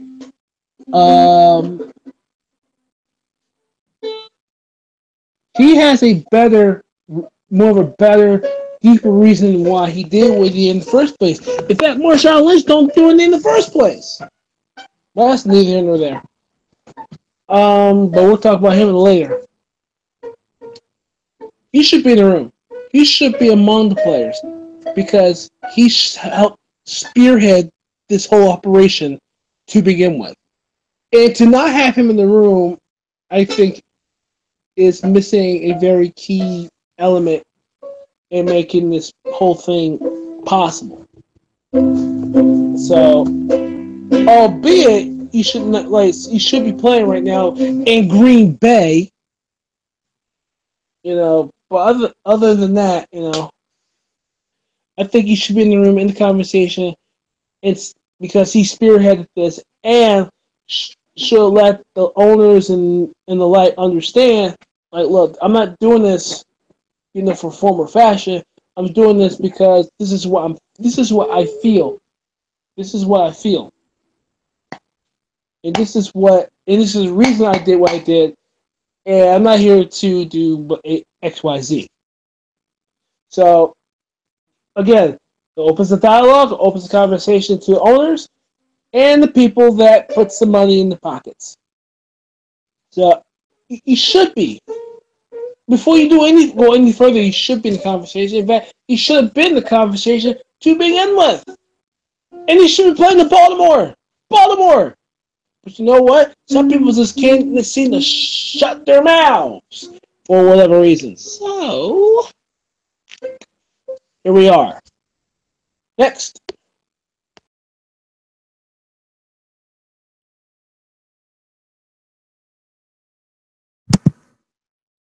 All right, I'll go. Then Amina can go. Michael Bennett. I think Michael Bennett is very right here, but I don't think the dialogue from the owners should be completely cut off. I do believe that Colin Kaepernick should be involved. I really do like that. We won't come to the table until y'all give Colin Kaepernick a job. I like forcing the owners' hand. I mean, as I said a couple of podcasts ago, like the power is really with the players now because the owners don't know what to do. They're between a rock and a hard place. If they come down hard against the players' right to free speech, then they're going to lose the majority, if not all, of the black audience because, as I've said, it's an even 50-50 split between black and white audience members that watch football. And so, they're really walking a fine line here, and they can't really solve the problem because much like the White House, apparently most of these owners lack critical thinking, and they think they can just talk things away, and things like this are not going away, especially as I've said earlier with the racial tension in this country. So, Michael Bennett is a smart man, and I think that is a very good statement that he made. But I just want to caution them because to me this is your best chance to get something done with the owners. You notice that Jerry Jones, who had a lot to say last week, isn't saying much this week because from what I've heard from different reporters, that meeting went really, really well. Finally understand from their players that nothing's going to change. They're going to keep doing what they're doing. As a matter of fact, there's news coming out that there is a cowboy that will be protesting this Sunday. So that'll be interesting to see. And, I feel like the owners understand now that, nothing's really going to change. It don't matter what Donald Trump says. Their players will not be silent. Individuality has come to the NFL and is here to stay. And they cannot legislate this away. So, I am very happy, and I do agree with my brother Michael Bennett, but I think that I would caution him that the players finally have some power. I would not end all talk because of Colin Kaepernick. I would wait, get my bargaining power back, and then say I want Colin Kaepernick in this league, or otherwise these talks won't go any farther. You got to think strategically with this stuff. That's what I would say. Go ahead, Amina. Yes, with anything else that goes on, with anything else, you can't. They should have him at the table. And talks with these owners and general managers should not be allowed to continue until he's given a legitimate chance to return to the NFL. Now, you and I have talked about this, and we basically said Colin Kaepernick only has two options left, basically now.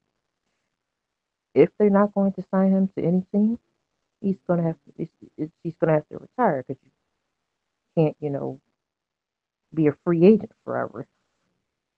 So he's either going to retire if they don't want to sign him to a team, or they're going to sign him to a team out of spite. He's been not on the team since he left the 49ers, and that was last season. Colin Kaepernick is the reason why this movement exists. They should not have talks or meetings about this movement without the man of the hour. include him, see his perspective, actually legitimately talk to him, because Colin Kaepernick hasn't done any interviews or TV appearances about his movement. Truly, like he's still remaining silent. So it would be beneficial on both ends for him to sit at the table with these folks to really air out differences, come to agreements and conclusions, not sell out his movement, but to get things out in the air, you know. But meetings still need to be going on, and he's not included or even thought of.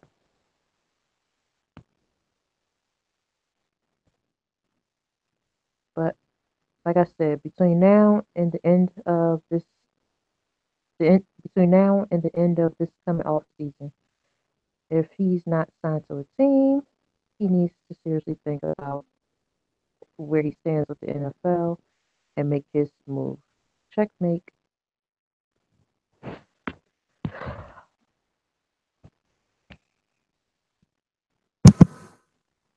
All right, let's get to what we came here to do, to discuss our reaction to Colin Kaepernick finally talking, well, through his lawyers, but finally talking and filing something that I think he should have filed in the summer, a grievance against the NFL. He has finally done it. Our brother has done it.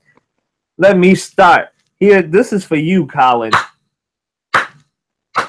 Thank you, sir. Thank you for finally doing something, man. As I just said, I felt you should have filed this grievance in July or August when it became clear as the preseason, especially as it got later in August, and you weren't getting a fair shake. I would have filed this grievance on August 30th, right before the NFL season, so they would know that you were not joking. I know it took you some time to probably gather some evidence.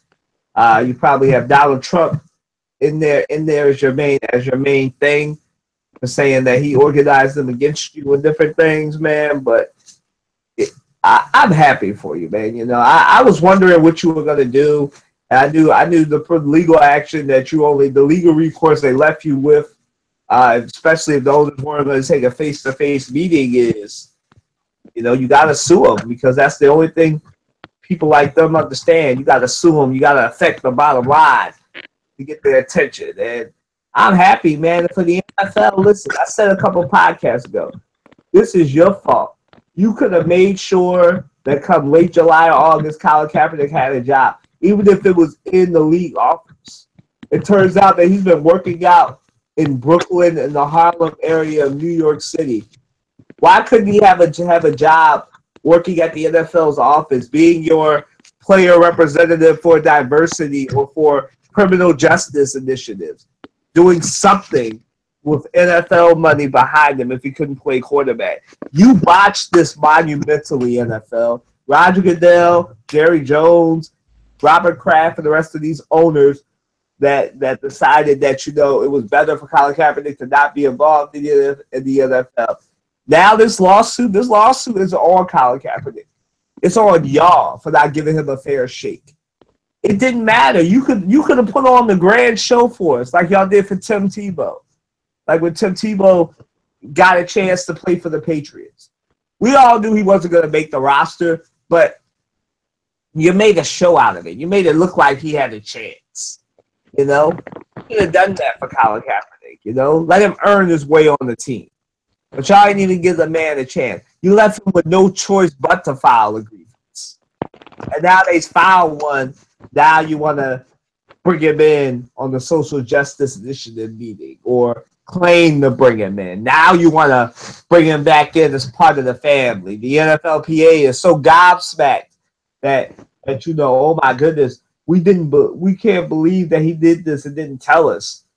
I can believe it. It doesn't seem like y'all really representing him well or representing his interests.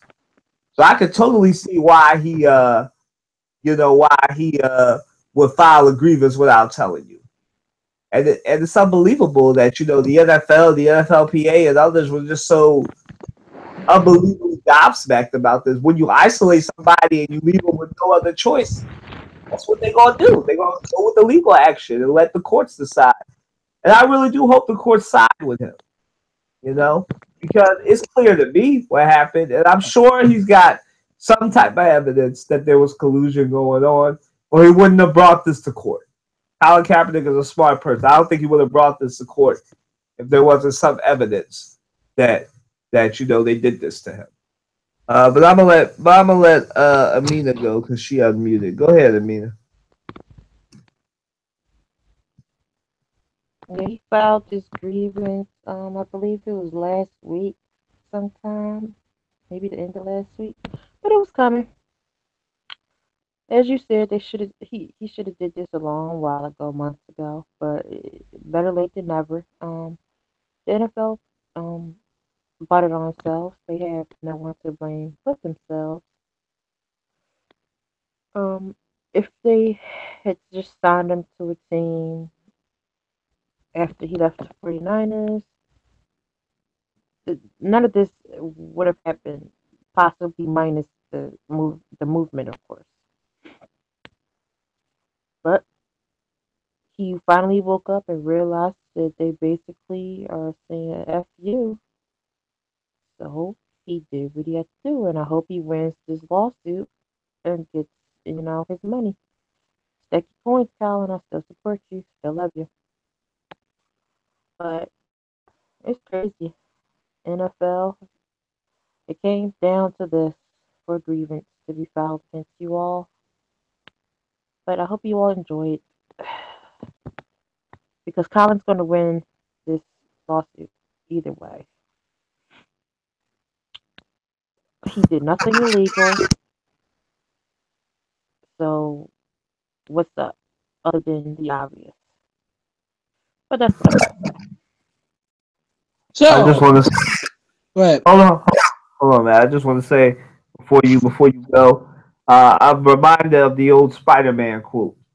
With great power comes great responsibility. And for the NFL, you had the power to stop this from happening, and you didn't do your job. You didn't use your power for good. So now, whatever happened behind the scenes, as the Bible says, whatever is done in darkness comes out into the light. And for the NFL, this is your reckoning. This is your judgment day. So, for your sake, I hope there's nothing damning. But this grievance wouldn't have been filed when it was filed if there wasn't some damning info in there. So, I hope it's not too bad.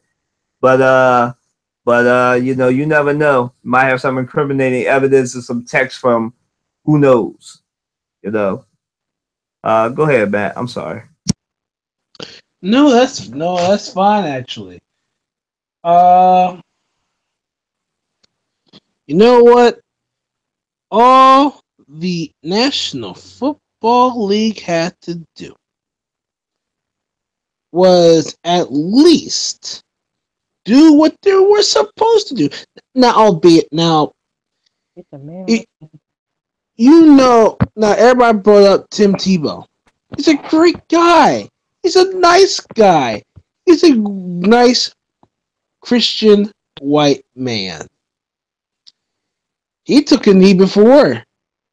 I don't know if it's before the anthem or during the anthem, or I don't give a rat's behind when he took the bleeping knee. But for a man that had a terrible throwing motion, he was a winner. But now he's in my baseball world. I'm like, I don't want to say repulsed, but it's like, ugh, this thing. So here we are.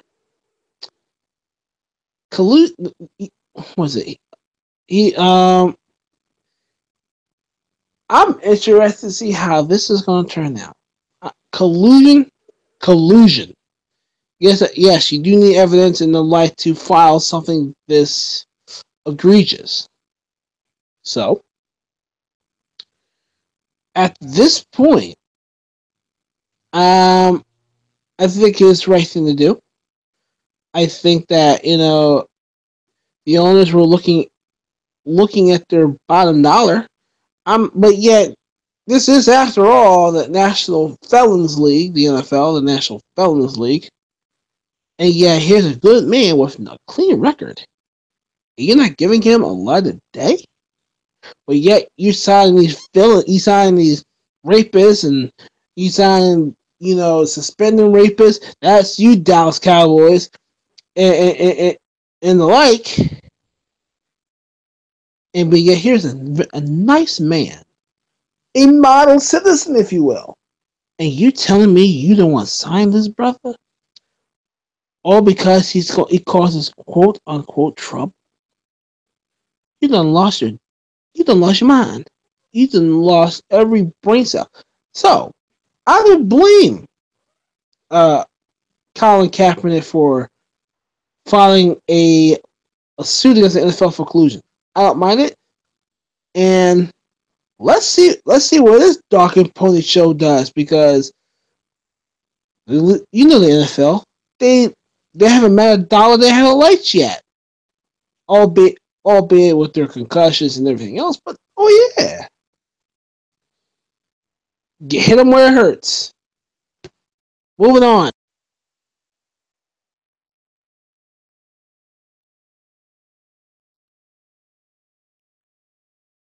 All right, we're moving right along to Amina giving us the Warriors update. So go ahead and give us the Warriors update. Don't have fangirl too hard.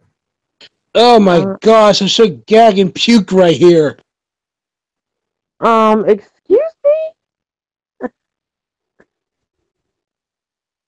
Oh, that's what I thought.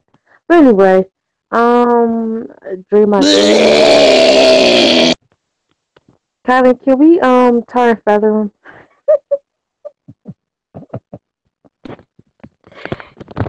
He's got to go right now. Y'all wrong, man. Y'all wrong. Go ahead. He acting up. He needs to get beat up. But anyway, Draymond Green had a slight injury. He was cleared to play tonight. Um, this is a totally different season than last season. Um, that just finished back in June. The NFL is not the NFL. The NBA is trying to I don't know what's up with them, but they're trying to change the climate of the NBA because of us, due to how successful my team was during the postseason. How we ran through the playoffs minus one game, ran through the finals minus one game. They're making it more tougher. I want my team to get out of the honeymoon phase, though. That would be greatly appreciated. Last season is over. Its history is done. This is a totally different season. We have new players on our team, young players as well. Hopefully, they'll grow with the team and be on the team for several years, make a name for themselves. Um, and I'm just wishing my team the best. I'm wishing everybody's best basketball team the best. But this season is totally different than last season, and I can just feel it. I don't know the outcome of this coming season, but hey, I'm playing it Because by it ear. just got started. Well, I know that, but outside of that, I'm just the climate of it. Early last season, I felt that we was definitely going to win. It was obvious, but this season is totally different, like energy wise. So we'll see. Of course we'll see. We're gonna watch a whole cotton picking season, see how this sucker's gonna turn out. You got three other teams in the West that's gunning for you. So therefore, look, don't sit here and think for 1 second you're gonna cruise through the West. That's not gonna happen. You got to deal with Houston, San Antonio, and what's that? I can't think of the other team right now. Gosh darn it! For But that's why I said San Antonio. But yeah, you gotta deal with them. You gotta deal with them mother suckers. So no, I and know okay, that we're not and OKC. Thunder. They're no more than a 6 seed. Don't trip off of that. But six, maybe 50 at that. I'm not worried about the Thunder. The season just started. Colin, go get this person. Look, All right, y'all. All right. me and Mac All gonna right. fight in the middle of the Broad Street. All right, kiddies. Calm down. Calm down, kiddies. The season just started. Calm down. Calm down. Go back to your corners. Go. Put your Warriors hoodie on, man. Go what? Go continue to watch the Yankees Astros. That's He's out of 3-1 right control. now. Right now, Astros, top of the eighth. Let's all go back to our respective corners. Let's get ready to finish with football before we get to the best team in the NFL, the Philadelphia Eagles. We're gonna go with the former best team in the NFL and how they lost to Amina's Raiders. So what's our reaction to the Chiefs versus Raiders? You know, I have to say, I was very surprised with how strong or supposedly strong both defenses are. That was basically an offensive shootout last night. That was a very offensively heavy game, and I really didn't think that with the Raiders defense and the Chiefs defense that it would be basically a college football game with both quarterbacks going deep to their respective wide receivers and Marshawn Lynch getting kicked out because he laid hands on a referee. Marshawn Lynch is gangster, for those of you that didn't know. My takeaway was, apparently if you play zone defense, that's the Chiefs' kryptonite. And for the Raiders, I mean, Derek Carr looks healthy again, finally. And as long as he throws the deep ball to Amari Cooper, I guess they'll be all right. But as far as for the Chiefs, man, that defense is weak. I thought that defense would be strong because it's been strong the last couple of years, but that defense is looking old, and they're not really that old, but they're looking like they can't catch a cold, man. I'm surprised at the Chiefs defense, and I thought it'd be better, man, to lose like that. Like you're giving another team 3 chances, 2 times for holding, 1 time for something that the Raiders did. Y'all gave them way too many chances, man. And, it was only a matter of time before Michael Crabtree beat y'all by putting in at the last minute and everything. And it's just a shame, man. What happened to the Chiefs? Because the Chiefs look poised, to be honest with you, the Chiefs look poised to win that game. Alex Smith gave them 3 touchdowns, 224 yards, and I was surprised, man. I was surprised that they lost that game. But what happens when you give somebody too many opportunities? Go ahead, Matt.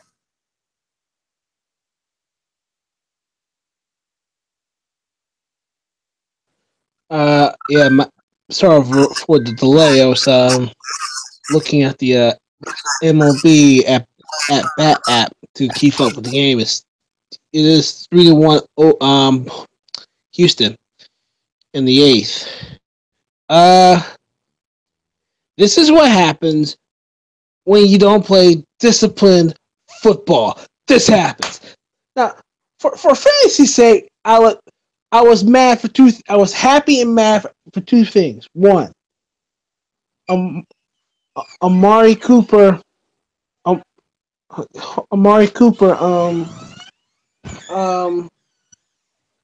Pretty much played lights out.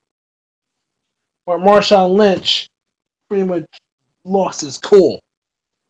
So, but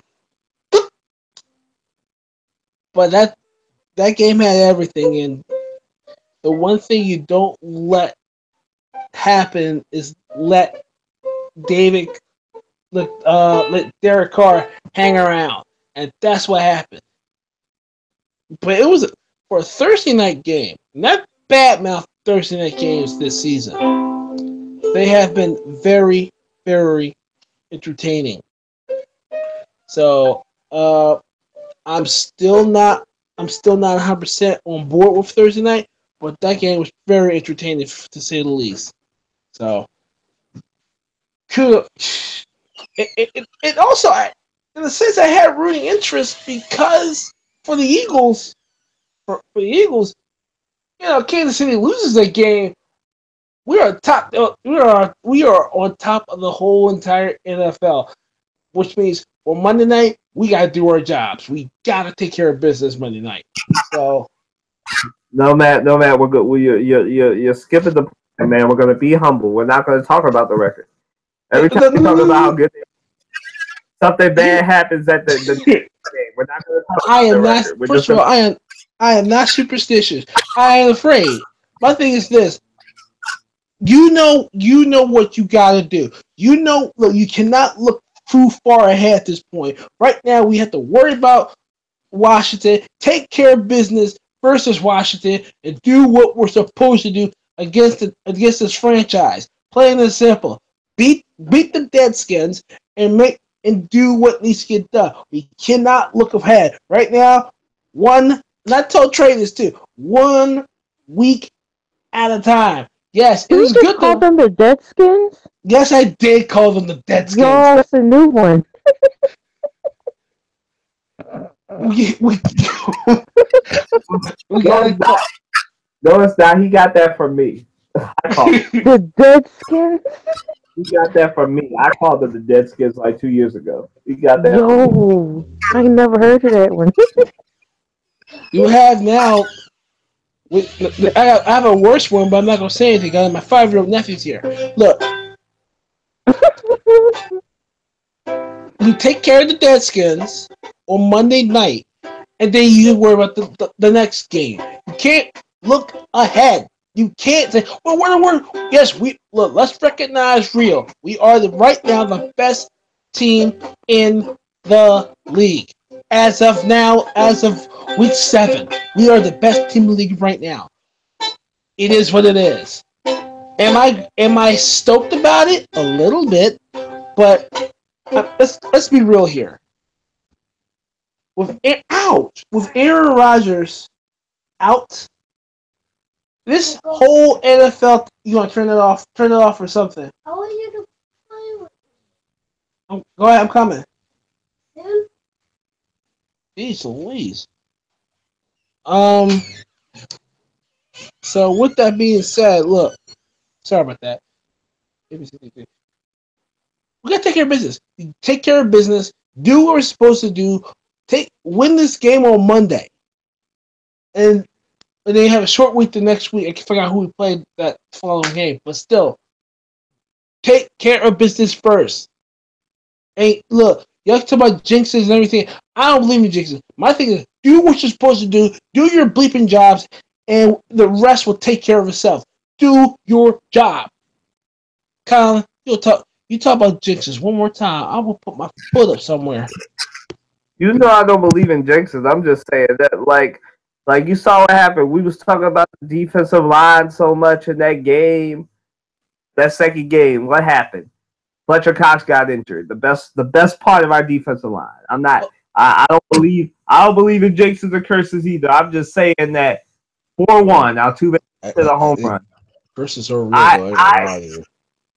I'm not believing in jinxes. I'm just saying every time we talk up something, like we were talking about how great Ronald Darby was, what happened the first game? Ronald Darby gets injured. I don't believe in jinxes either. I'm just saying we talked a whole lot about what's great on the Eagles. Somebody gets hurt. So I'm not saying nothing. I'm just being humble and 6-1. No, you just being cautious. That's what it is. You ain't being humble. You being cautious. Let's call for what it is. You're being very cautious about this. We gotta face the Trashkins on Monday. So let's just leave it at that. I'm not gonna talk no more junk about my former place of residence in DC. We're not gonna talk no more trash about the Trashkins, and we're not even there yet. Let's let the Raiders fan gloat. Because she hasn't been happy in 2 weeks. So let's let the Raiders fan gloat. Was there another comment?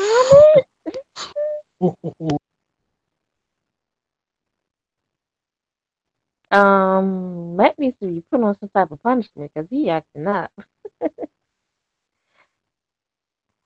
But anyway, yeah. We had a little bit of a oopsie lately, but the oopsie it got real better with this game against the Chiefs. I was very excited. That last quarter, when I tell you, it was like back-to-back heart attacks. It was ridiculous. But when they got that final touchdown and that when the buzzer hit, I was like, whoa. Um, Chiefs, man, they thought that they was gonna win this game, but they didn't. Our defense was real strong in this game.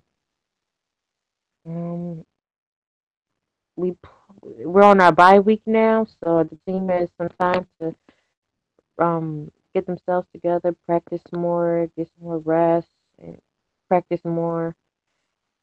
We play the Bills on the 29th. That's a Sunday. That's our next game. That's a Sunday. So we hopefully we win that game too. Get back on the horse and get out of this dark cloud of whatever's been going on with the team lately. But the game against the Chiefs, it has to be the second best game we've had thus far this season. No one expected how we won to happen, but it did, and I'm happy and pleased. So let's continue enjoying our sports in nice peace. All right, finish your gloating. I'm trying to be peaceful, pleasant, and happy. Spread the cheer. Look, let me tell you something. If you understand the moniker that is the Oakland Raiders and understand the fact it is your rival, the Kansas City Chiefs, who, by the way, y'all been beefing since the 60s. I know the Chiefs are our rivals. I know that. No, y'all been beefing since the 60s, okay? Since the 60s. And you gonna sit here and tell me, look, I expect the fact that you, a Raider fan of all things, you thought myself, well, you would expect. I don't want to hear this nice nonsense. I'm being nice to everyone for once. Spreading cheer. Yeah, in the black hole. All right. Moving right along. We're going to talk about, speaking of rivalry games, we're gonna go talk about the Trashkins before that in a minute throw down Mortal Kombat style. We're gonna talk about the Trashkins real quick.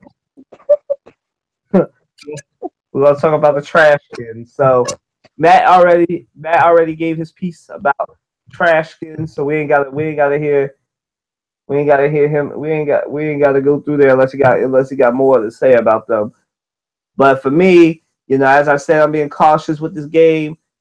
Jay Gruden was heaping praise on my quarterback, and I really hope that they do very, very well come this game. This is a game that's set up for them to do well while honoring David Akers. So all the former Eagles will be there. Brian Dawkins, Brian Westbrook, McNabb. There'll be so many people, so many great Eagles legends coming back this weekend because it is Eagles homecoming weekend this game. So in front of the legends, I think we're going to see a blowout. I know the game was a lot closer last time when we first played them, but I think this game is going to be a blowout. I think our defense will show up. Ronald Darby and they're not going to play this game, but Ronald Darby and Sidney Jones have been practicing this week, which leaves me very optimistic for next game that at least Ronald Darby will play. I don't think we'll see Sidney Jones this year. I think the Eagles will take a 76ers approach and make him sit out make him basically red shirt. And I know Matt hates this word because he doesn't believe in red shirting, but red shirt his rookie year and then started next year like Ben Simmons and Joel Embiid did. So I fully expect not to see Sidney Jones. I expect to see Ronald Darby next week, but the Deadskins secondary is very weak and vulnerable. Both Josh Norman and Breland both have injuries. So this is a very vulnerable Deadskins secondary coming in here. So, and they deserve to get blown out just for still having that name in 2017. I mean, Our offensive line is beast. We finally got a run game, a running back who can beast, who I think should run more, and stop going out of balance because it doesn't want to take a hit. But that's just me. But I love you, LeGarrette Blount. You keep doing what you do. And I don't know who called for vintage Zach Ertz, but Zach Ertz is back, vintage Zach Ertz.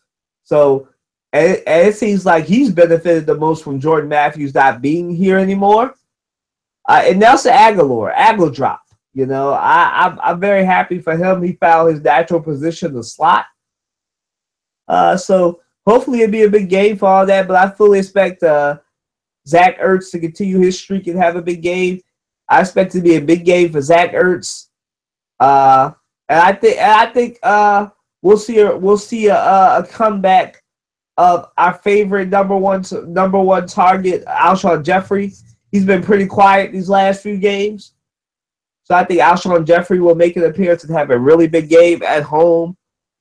And Alshon Jeffrey, LeGarrette Blount, and Zach Ertz will have a big game. And I think Fletcher Cox and Rodney McLeod will have a big game on the defensive side. And I think we'll beat the Trashkins, I'll say 30-14. That's my score. Go ahead, Matt.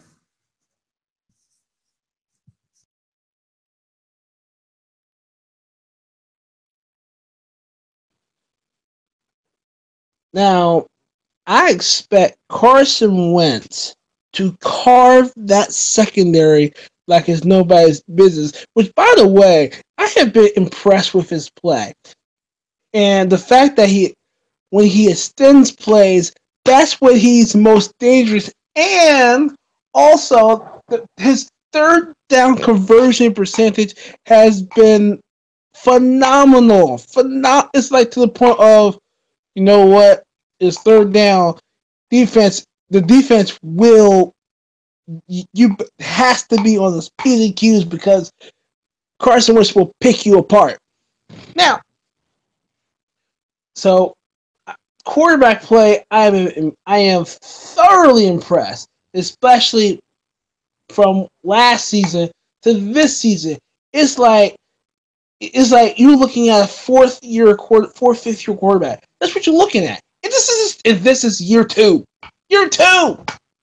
So I'm just impressed with the quarterback play in Carson Wentz. I mean, I've been on this Wentz wagon for quite some time, so I ain't getting off this Wentz wagon no time soon. But like you said, this Eagle defense has really stepped up. For me, it's being as though that they have been stacked. They have a lot of depth at the secondary position. Has really helped this team a lot, and the front sevens be able to do their jobs. So I expect the Deadskins to literally be dismantled. Honestly, I know my father is a Washington franchise fan, okay, but I'm sorry to tell you, I better not him call my phone and light up my phone, because as far as I'm concerned, this team will lose, or the Deadskin. So I expect a 33-14 victory out of this sucker. Because as far as I'm concerned, this defense is clicking on all cylinders. Special teams is very good, and most importantly, this offense is phenomenal. Phenomenal. In fact, I expect the same dismantling. Remember, if I don't know if you remember, the last time the Eagles played this franchise on Monday night, Michael Vick ripped them a brand new hole. It was so bad that and it's still on YouTube, believe it or not, where the sports radio host in Washington went on a 13 to 15 minute rant about what he just saw on Monday Night Football. It was great. It was great theater. And that was the same day that Donovan McNabb signed an extension or a new contract for that Washington franchise, and Michael Vick just and that whole entire team just carved up that defense, that red team defense in Washington. So you know what? I expect Carson Wentz to just do the same thing. Just carve this defense up and it'll beat you on third down. That's what I expect. Miss Muhammad, the gloves are on. I'm gonna be a gentleman because, frankly, I know my dear girls will listen to this podcast eventually. So have at it. You're good. Just like messing with people. But anyway, Finish him. don't get beat up.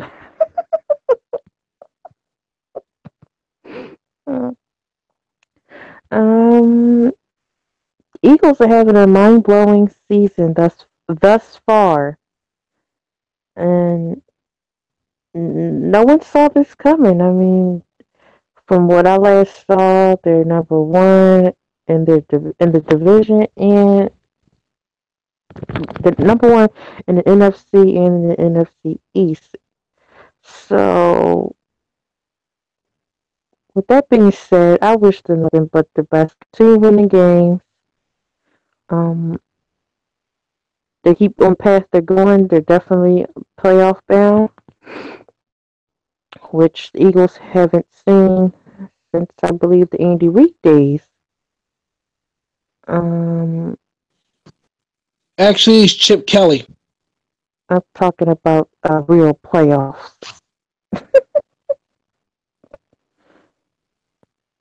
We know who Chip Kelly is. But you know anyway. the thing that had a fast offense with Andy Reid players. Yeah, that. Well, still doesn't ring a bell. I know who he is, but I don't acknowledge him as a coach. I don't know what type of time he was on. But with that being said, Eagles are having a phenomenal season. They're beating teams that no one could have imagined. And I wish them well with their next game and games to follow. They're about halfway through their season. So we'll see how they close out their season. Game's going. But I'm looking forward to the game on December 25th, though. Oh Lord, she's on that Raiders. She's on that Raiders Eagles match. Oh boy, here we go. We ain't going there yet. We taking it one game at a time. Exactly. So we will put your foot up your ass later. Huh? Was that We're not there yet. We're not there yet. Don't hold for your butt kicking too soon. We're gonna put our foot up there in a minute. You're next. Listen, y'all, we got a whole 2 months. Let's calm it down. We gotta get through college basketball and the meat of college football before we get there. Now, we haven't talked about college football or college basketball yet. So let's calm down, y'all. We got 2 months. I mean, we're not starting this 2 months away. 6-1, and 3 and 4. Let's calm down. Get your friend. Not 6-1. 5 and let's calm down. Calm down right now. Let's move right along. But yes, we have our one of our main colleges, Pennsylvania State University, will be playing Michigan. And they're doing well too this season. Go Nittany Lions. Nobody likes Michigan. Nobody but douchebag like Michigan. You know, we have that. We haven't really been covering college football. We're gonna change that. Back, I'm assuming in a week or two. So we'll definitely have more to talk about. I want to thank Matt and Amina for coming through. Always keeping it interesting, even though they're about to have like a Mortal Kombat level showdown sometime next week. Hopefully they'll both be back next week. Safe and sound. It's all fun and games when the crew's here. I don't know what happened. I don't know what happened to Trey. I know Courtney it was a swamp with cases. Our lawyers started a real lawyering job, so we're hoping that she'll be full time. But we know that lawyering is not a 9 to 5. Oh no. We always keep her when she's here. I was in Louisiana, by the way, last week, so that's why. Matt was in the Bayou last week for you Matt fans. But yeah, so that's where we are, man. We're here, man. Then we got a good rotation of 5 to 6 people. Hopefully Jeff or Kenny can come back on and talk their stuff too. But yeah, so that's episode 54. Thank you all for coming out. Enjoy your middle of October weekend. There's some good weather here on the East Coast. It's warm. It's in the 70s. Go take a run. Go do something because I know Amina likes her fall weather. Hold on to the summer, man. Keep the summer temperatures or the spring-like temperatures going, man. That's what we need. We don't need that cold weather and that dumb behind pumpkin spice latte. Anti-pumpkin spice. So let's keep it pimping. But yes, that was episode 54. Lord willing, If you mention pumpkin spice one more time, I swear to Bob, my foot will be somewhere. Pumpkin spice, pumpkin spice, pumpkin spice. That's episode 54. We'll all be together once again, Lord willing, for episode 55 next week. I'm gonna let Matt go so he can keep up with this baseball game. And we're gonna see y'all next week. Have a great weekend. Have a good weekend.